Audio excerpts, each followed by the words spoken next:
भक्तजनों, माताओं, बहनों, सादर जय श्री कृष्ण।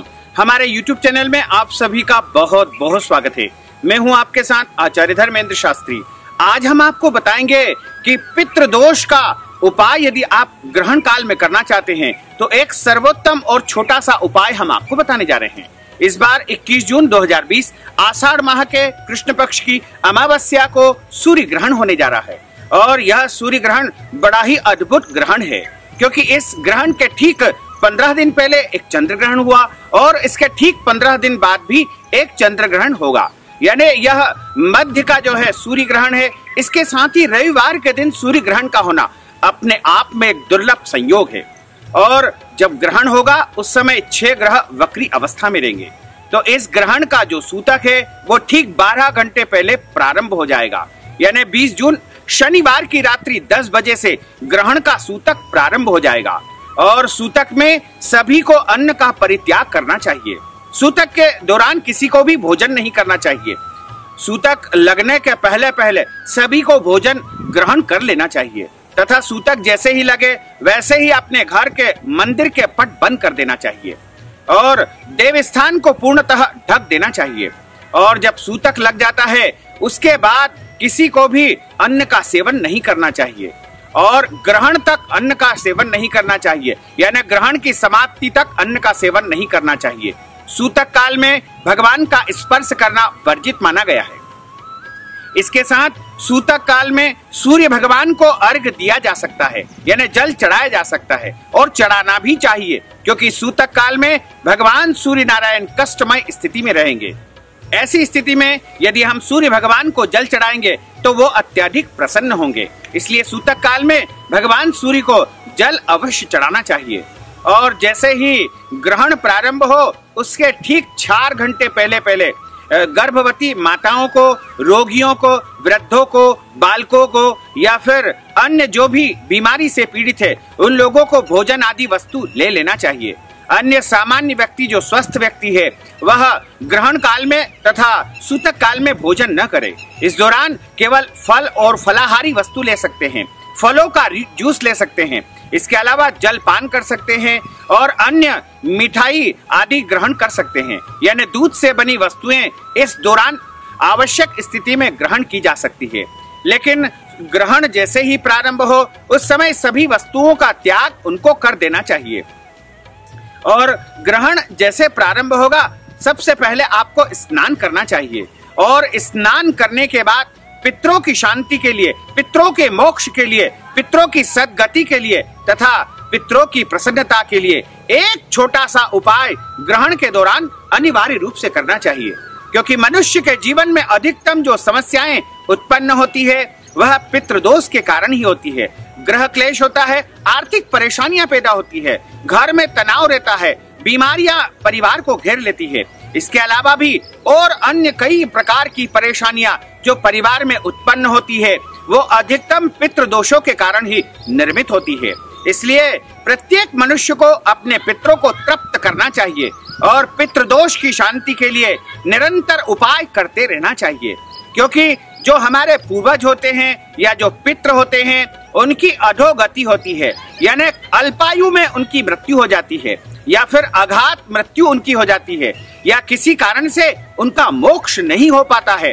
ऐसी स्थिति में हमारे घर परिवार पर पितृदोष निर्मित होता है और जब पितृदोष निर्मित होता है तो वह आगे चल करके निरंतर वृद्धि को प्राप्त करता रहता है और जब वह बड़ा भयंकर स्वरूप ले लेता है तब परिवार में अनेकों परेशानियां निरंतर उत्पन्न होती रहती है और अधिकतम पारिवारिक जो परेशानियां होती है वो पितृदोष के कारण ही होती है। इसलिए मनुष्य को चाहिए कि सबसे पहले अपने पितरों को प्रसन्न करे, अपने पितरों को संतुष्ट करे, अपने पूर्वजों की शांति के लिए ग्रहण काल में एक छोटा सा उपाय जरूर करे। इस उपाय में आपको करना यह है, क्योंकि धर्म सिंधु और निर्णय सिंधु में स्पष्ट शब्दों में लिखा हुआ है कि ग्रहण काल में जो व्यक्ति अपने पितरों के निमित्त पिंडदान करता है, ग्रहण काल में प्रत्येक मनुष्य को यह एक छोटा सा उपाय अवश्य ही करना चाहिए। क्योंकि हम अन्य कार्य के लिए, अन्य कामनाओं के लिए तो निरंतर उपाय करते रहते हैं, लेकिन पितृदोष की शांति के लिए, पितरों की तृप्ति के लिए प्रायः ध्यान नहीं दे पाते हैं और इस कारण हमारे पितृ हमसे असंतुष्ट रहते हैं। और वो जब असंतुष्ट रहते हैं, ऐसी स्थिति में हमारे घर परिवार के ऊपर पितृदोष निर्मित हो जाता है। तो प्रत्येक मनुष्य को चाहिए कि अपने पितरों की तृप्ति के लिए निरंतर उपाय करते रहे। अमावस्या के दिन विशेष रूप से पितृ शांति के लिए, पितृदोष शांति के लिए मनुष्य को सर्वोत्तम उपाय करना चाहिए, क्योंकि जब हमारे पितृ देवता हमसे प्रसन्न रहेंगे तब हमारे परिवार में खुशहाली आएगी, प्रसन्नता रहेगी। तो एक छोटा सा उपाय आपको पितृदोष शांति के लिए ग्रहण काल के दौरान अवश्य ही करना चाहिए। इस उपाय में आपको बस करना यह है कि आपको तिल लेना है, सफेद तिल या काले तिल, दोनों में से कोई भी तिल आप ले लीजिएगा। और वैसे यदि मिल जाते हैं तो सफेद तिल सबसे उत्तम माने गए हैं। इसके अलावा काले तिल भी आप ले सकते हैं।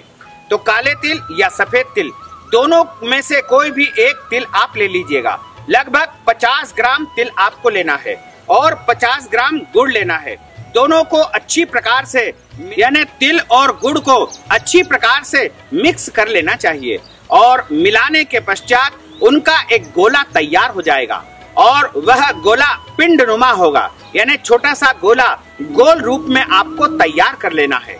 और उसके बाद दक्षिण मुख करके कंबल का आसन लगा के या कुशा का आसन लगा के या लकड़ी का पटा लगा करके आपको अपने हाथ के मध्य में उस पिंड को रख लेना है और उस हाथ के बीचों बीच जल रख लेना है और उसमें थोड़े से जो है सूखे तिल और जव आपको रख लेना चाहिए। यदि आपके घर में कुशा उपलब्ध होती है तो कुशा भी आप रख लीजिएगा और इस प्रकार ये वाली उंगली और अंगूठा दोनों को इस प्रकार लगाते हुए और आपको पिंडदान का संकल्प करना चाहिए। यानी पितरों की तृप्ति के लिए एक पिंड ग्रहण काल में यदि कोई देता है तो वह चिरस्थायी रूप से अपने पितरों को तृप्त कर लेगा तथा उसके समस्त पितृदोष हमेशा हमेशा के लिए समाप्त हो जाएंगे। बस आपको हाथ में लेकर के संकल्प करना है। संकल्प के दौरान आप चाहें तो हिंदी में इस प्रकार बोल सकते हैं। 3 बार विष्णु विष्णु बोलने के पश्चात आप बोलिएगा कि हे पितृदेवता, आज मैं आपकी तृप्ति के लिए ग्रहण काल में पिंडदान का जो है अर्पण करने जा रहा हूँ और मेरा नाम यह है, मेरा गोत्र यह है और मेरे समस्त पितरों को यह पिंड प्राप्त हो जाए तथा मेरे जन्म जन्मांतर के पितृदोष समाप्त हो जाए और मेरे घर में खुशहाली आ जाए, समृद्धि आ जाए और 10 प्रकार की लक्ष्मी का वास हो, घर में सुख शांति समृद्धि हो, घर के परिवार के सभी लोग स्वस्थ रहे, प्रसन्न रहे और हमारे जीवन की समस्त कामनाएं पूर्ण हो जाए। इस प्रकार आप संकल्प करके और दक्षिण मुख करके और दक्षिण दिशा की तरफ अंगूठे के माध्यम से इस प्रकार आपको पिंड को पृथ्वी के ऊपर छोड़ देना है और छोड़ने के बाद आपको पितृ देवता का स्मरण करना है, उनका ध्यान करना है। हे पितृ देवता, हमने आपको आज ग्रहण काल के दौरान पितृ शांति के लिए, पितृ दोषों की शांति के लिए पिंडदान किया है। हे पितृ देवताओं, हमारे द्वारा दिए गए इस पिंड को आप स्वीकार करिएगा और हमारे समस्त पितृदोष नष्ट हो जाए और आप इस पिंड को पा करके और तृप्त हो जाओ। यही आपसे हमारी प्रार्थना है। तो इस प्रकार आप प्रार्थना करें और पिंडदान उनको अर्पित करें। दक्षिण दिशा में आपने पृथ्वी के ऊपर पिंड छोड़ दिया है और अब जब ग्रहण समाप्त हो जाए तब आपको जो है इस पिंड को स्नान करने के बाद या बिना स्नान किए कभी भी शाम को सूर्यास्त के पहले पहले गाय को खिला देना चाहिए। गाय को यदि नहीं खिला सकते हैं तो आप किसी भी जलाशय में मछलियों को या डाल दीजिए या फिर पानी में विसर्जित कर दीजिएगा, यानी किसी भी जीव जंतु को यह पिंड आप खिला दीजिएगा।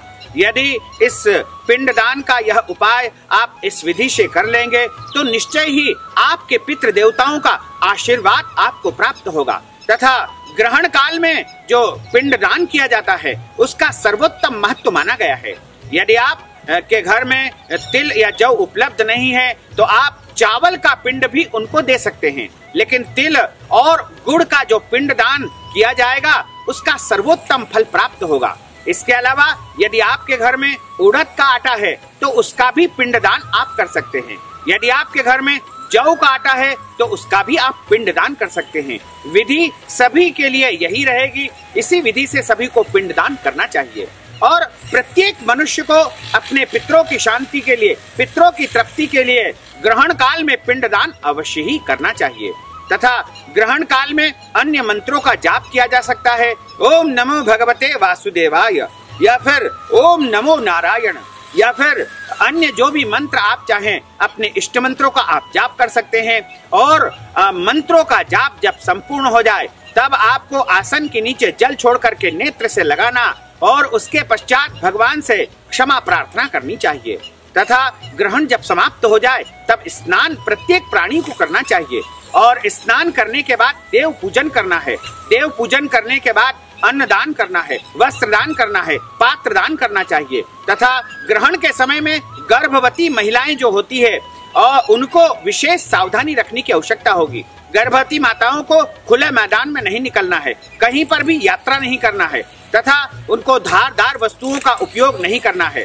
जैसे चाकू से सब्जी नहीं काटना है, कैंची से कपड़े नहीं काटना है। इसके अलावा हंसिए से या कुल्हाड़ी से कोई भी वस्तु नहीं काटना चाहिए और सुई में धागा नहीं पिरोना चाहिए और ग्रहण के दौरान उनको धारदार वस्तुओं का उपयोग नहीं करना चाहिए। पेड़ पौधों को नहीं काटना चाहिए। इसके अलावा उनको सूर्य की रोशनी से बच करके रहना चाहिए और घर में जिस पलंग पर वह बैठते हैं उसके ऊपर कंबल का जो है आसन उनको बिछा करके बैठना चाहिए।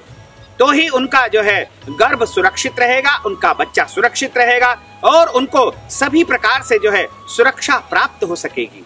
तो इस प्रकार ग्रहण के नियम सभी को पालन करना चाहिए तथा ग्रहण के बाद सभी को दान पुण्य करना चाहिए। तो भक्तजनों, माताओं, बहनों, हमने जो ज्ञानवर्धक जानकारी आपको दी है उसको आप अधिक से अधिक लोगों को शेयर करिएगा, लाइक करिएगा, कमेंट करिएगा और यदि अभी तक आपने सब्सक्राइब नहीं किया है तो अभी और इसी समय सब्सक्राइब अवश्य कर लीजिए। आपको और आपके परिवार को सादर जय श्री कृष्ण, सादर धन्यवाद।